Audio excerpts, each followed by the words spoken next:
Why don't you just walk me through it?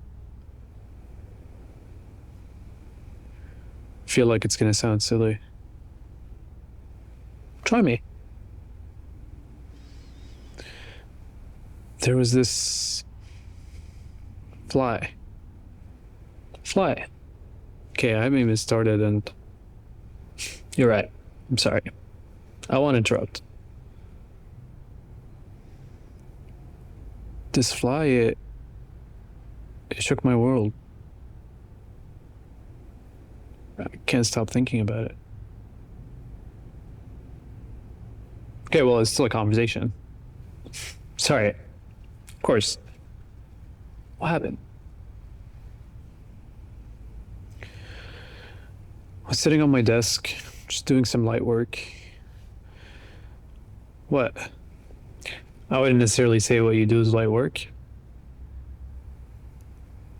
Anyway, I see this big fly flying around. First, I ignore it. But then I start to hear this really loud buzzing coming from it. And it wasn't settling in place either. It kept flying around, never seeming to lose any steam. It then starts to fly next to me.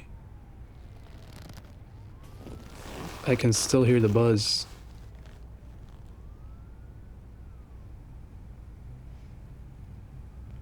Anyway, he continues to invade my personal space. It starts to fly by my ear, by my hand, lands on my mug, on my keyboard. And every time I shoo it, it just becomes more relentless. It was almost like he was taunting me. Taunting you. You're interrupting again. I thought this was a conversation. Could no longer ignore it. I just needed the buzzing to stop. So I did what I had to do. Which is, I killed it.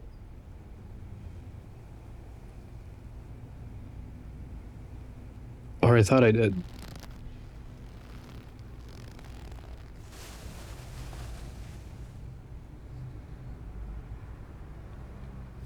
A couple of minutes later, flies right back in front of my fucking keyboard again. And it's that same buzzing. At this point, I feel like he's daring me. So for the next few minutes, all I can think about is how I just want to kill this fly. Can't focus on anything else. But now he's faster and more prepared, so I'm having a harder time finding a good moment to strike. So I'm just watching him, following him like a hawk, waiting for the right moment. And eventually, he tires himself out. And with this weird sense of pleasure, I hit it with excessive power, almost making up for how much space it was taking. But this was no ordinary fly. You ever watched Naruto? Pardon? The TV show Naruto. You ever seen it? No, I don't think I have. Well, in Naruto, the main character, Naruto, always had the odds stacked against him. But he had this like unrelenting, never giving up spirit. Whenever there's a situation that seemed impossible or a miracle that seemed impossible to climb, he's able to conquer that challenge. As naive as that worldview is, in that moment, this fly, it personified Naruto for me. I was seeing Naruto's naive but admirable spirit right in front of me in the shape of a fly. So, still wasn't dead?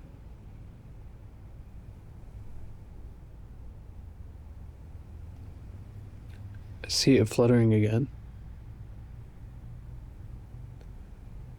I can see that it's injured and that its injuries are affecting the buzzing. I see that it's landing on more surfaces, taking a longer time flying. I knew that if I hit it again, it would end this time. But I hesitated. Naruto had succeeded in getting into my head. I mean, why was he fighting so hard for his life? It's a fly. What does it have that it's living so hard for? Everything wants to live.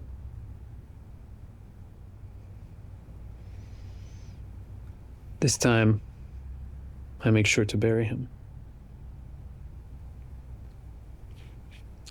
Wrap it in a napkin and throw it in the trash.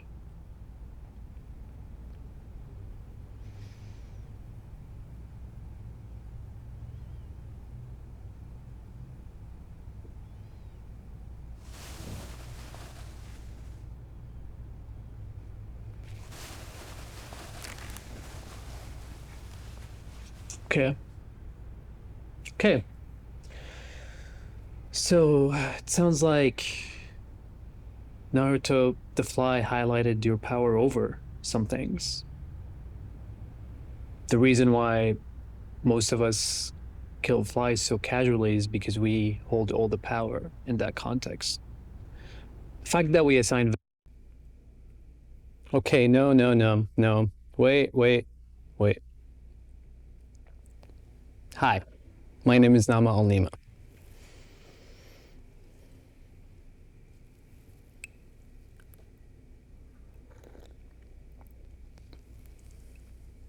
I was born in Baghdad, Iraq in 1999. I don't know if this is my earliest memory, but it's a defining memory of my childhood. The entire family, grandparents, parents, aunt, uncle, and all of their children huddled in one small corridor of our huge family house. This house that has always felt big and scary to me is suddenly the only safe place compared to an outside world that my little brain could not even comprehend the horrors of. Bombs going off, ground shaking beneath us, windows breaking, glass shattering, all the classic movie stuff. This was the night Baghdad fell, I think. It's always been strange to me that my earliest memory is that of my current place that I consider home, destroying what my child self thought of as home. But no one wants to fucking hear that.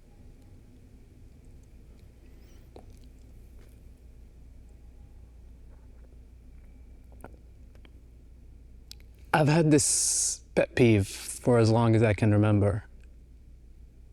Don't make exceptions for yourself. And yet, for a long time, that was exactly what I was doing. This guilt that I carry around about the fact that I survived while others, well, simply didn't. And what's more is that I got to escape and have a life. So I've carried that with me. I have to do something to justify my survival, I keep saying. And it's like, dude, get the fuck out of here. You're not that special. You just got fucking lucky.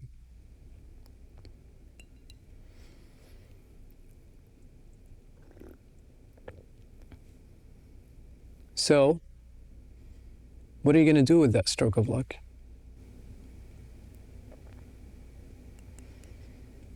That's it. That's all I have for now.